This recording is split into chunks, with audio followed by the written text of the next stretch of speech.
Resumo da semana. Bom, a gente começa o nosso painel eletrônico de hoje com informações sobre o que aconteceu de mais importante na semana na Câmara em termos de votação. Quem está aqui comigo ao vivo no estúdio é o repórter Antônio Vital, nosso especialista de plenário. Tudo bem, Vital? Bom dia. Olá, Raquel. Olá, ouvintes da Rádio Câmara, né? Quem nos assiste pela TV Câmara, pelo canal do YouTube. Pois é, essa semana o plenário da Câmara, o centro de discussões girou em torno do orçamento. Não só o orçamento de 2025, mas também alguns projetos que permitem o uso de recursos de orçamentos de anos anteriores em algumas situações, né? Então, na verdade, além dessa discussão toda que tem a ver com gastos orçamentários e dotações, houve também a aprovação de alguns acordos internacionais. Eu vou tentar dar uma resumidinha para você, que a gente pode começar falando do orçamento, né, desse ano. Pois é, essa foi a grande votação, eu diria, da semana, né? O orçamento de 2025, que teria que ter sido votado no ano passado, mas só foi possível essa votação agora em março, né? No dia 20 de março. Pois é, até quando acontece isso, o governo é autorizado a gastar por mês 1/12 do orçamento do ano anterior, né? Houve uma série de fatores que explicam esse atraso esse ano, não só em relação à busca por recursos orçamentários também, de novas fontes de arrecadação, que isso influi no cálculo que precisa ser feito para aprovação do orçamento, mas também teve toda uma discussão em relação a emendas parlamentares, com questionamentos feitos ao Supremo Tribunal Federal. Então vamos começar falando desse orçamento que foi aprovado nessa sexta-feira, né? O orçamento foi aprovado prevendo um superávit, ou seja, o ano terminar no azul em 15 bilhões de reais. Esse cálculo foi feito, a oposição questiona, de certa forma, o cálculo que foi feito, acham que, por exemplo, alguns gastos estão sendo subestimados, como, por exemplo, de previdência social, enfim, mas o importante o orçamento desse ano prevê esse déficit, agora ver como será executado ao longo do ano. Ele prevê, na verdade, gastos totais, se você somar tudo que tem no orçamento, quase 6 trilhões de reais, né? É difícil até a gente dimensionar esse volume de recursos. Antigamente o pessoal calculava isso falando assim, são quantos carros populares? Não tem nem ideia. Não tem. Muito dinheiro. Mas isso aí está incluído.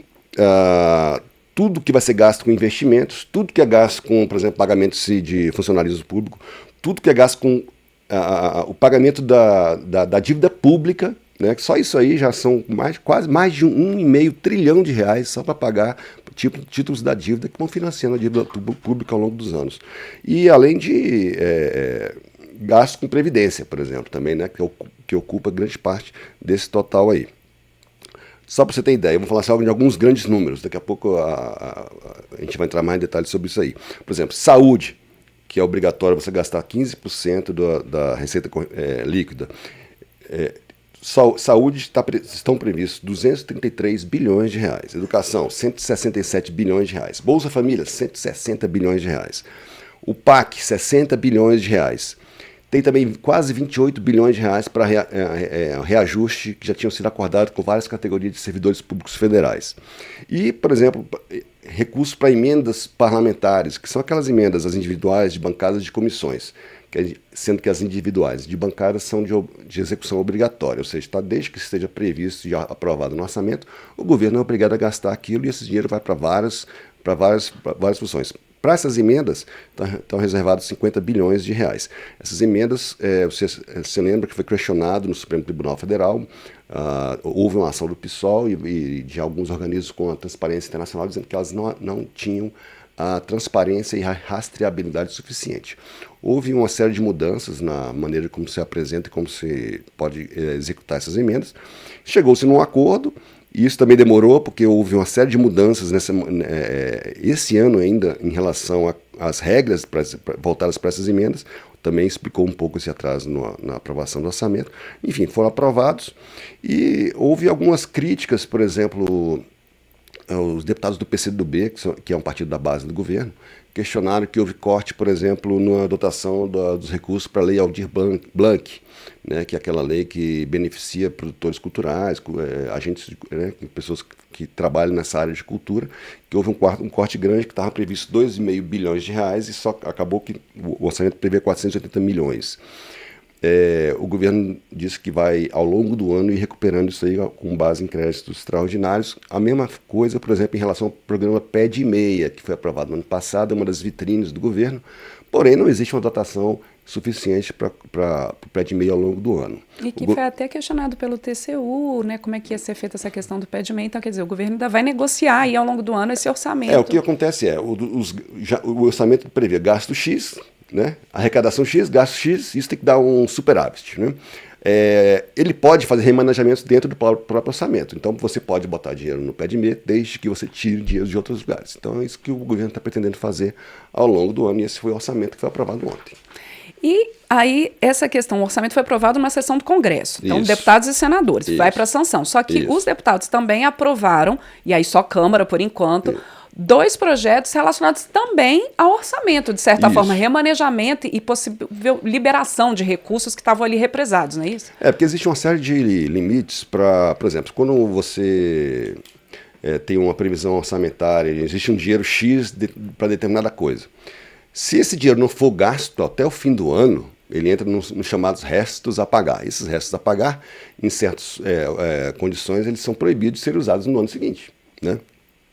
Então, por exemplo, um desses projetos que foi aprovado, ele permite que se use até o final do ano que vem recursos que estavam previstos no orçamento até o final de 2023, relativos aos orçamentos dos 2 anos entre 2019 e 2022. Ou seja, entre 2019 e 2022, sempre sobra aquele dinheirinho que não foi usado. Esse dinheirinho, a lei de diretrizes orçamentárias desse ano, 2024, proíbe que seja usado, porque esse dinheiro não foi gasto na época.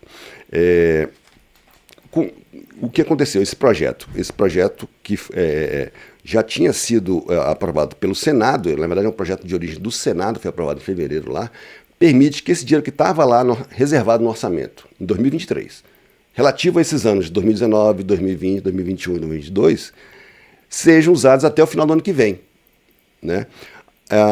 Houve uma série de críticas durante a aprovação desse projeto, principalmente de deputados do Novo e do PSOL, dizendo que essa brecha vai permitir o uso de recursos de emendas parlamentares que tinham sido vetadas pelo Supremo Tribunal Federal, por conta desse questionamento a respeito de transparência, que depois a regra foi alterada. Porém, a grande maioria dos deputados acabou aprovando isso aí, e para evitar muitas críticas, houve uma aprovação de uns critérios para que esse dinheiro seja usado. Por exemplo, alguns critérios. As obras, por exemplo, se esse dinheiro for destinado a obra já tem que ter sido licitada, né? Se for para convênios, esses convênios ainda não tem que estar em vigor. E também essas obras, se for uma obra, não podem estar sob investigação, com suspeita de irregularidade, né? Isso tudo tem que ser atestado pelo Tribunal de Contas da União. Então, agora, é um uso daquilo que já estava previsto, já estava né? previsto. Já estava previsto para determinada ação orçamentária, por algum motivo o município não gastou o dinheiro, mas ele só vai poder usar naquela ação já previamente estabelecida. Ele não vai poder mudar a destinação desse recurso. Não pode. Né? Porque, na verdade, as pessoas muitas vezes não sabem, mas não é fácil gastar dinheiro no serviço público, porque você tem que... É uma série de processos muito complexos. A administração pública exige licitação, exige o cumprimento de uma série de requisitos legais. Então, nem sempre, por exemplo, um município que não tem uma assessoria adequada, você não consegue, às vezes, gastar, porque tem muitas etapas para que seja feito esse gasto. Esse é um dos argumentos para que esse projeto tenha sido aprovado agora, né? Agora, como a Câmara mudou, ele tinha sido aprovado no Senado, a Câmara alterou agora, deixou bem claro qual é o prazo do recurso que pode ser usado, né? Até que recursos são esses exatamente. Então, voltou para o Senado. Aí tem que voltar ao Senado. O Senado aí, se o Senado aprovar, aí vai para a sanção presidencial, pode virar lei. Agora, o outro projeto que também trata de recursos, aí são recursos só da saúde, não é isso? Porque aí é o seguinte, desde a pandemia, tinha alguns dinheiro, por exemplo, recursos destinados, por exemplo, ao combate à pandemia da Covid. Esse dinheiro, quando ele é previsto para um fim específico, ele só pode ser usado para esse fim específico, né? Então, um projeto que foi aprovado essa semana, que também seguiu para o Senado, ele permite que dentro desse, se for para a saúde, mesmo tendo uma finalidade específica, como, por exemplo, o combate à pandemia, o Estado e a Prefeitura possam remanejar esse gasto para ser usado em outra área dentro da área de saúde. Por exemplo, esse recurso que foi previsto para combate à Covid, pode ser usado, por exemplo, agora para combate à dengue.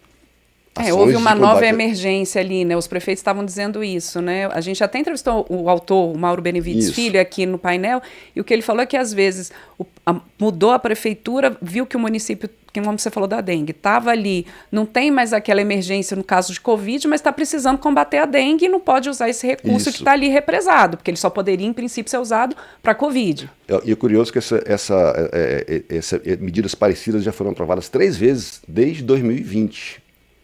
A primeira vez justamente por conta passou aquela emergência toda da Covid, mas ainda tinha um recurso, né, que o prefeito podia ter usado para, por exemplo, fazer um hospital de campanha, usou, e precisava para outros fins dentro da área de saúde. Então, essa permissão tem sido renovada, né, ao longo desde 2020. Né, mas só que é o seguinte, para usar esse dinheiro, mesmo dentro da área de saúde, só pode ser usado até o fim desse ano.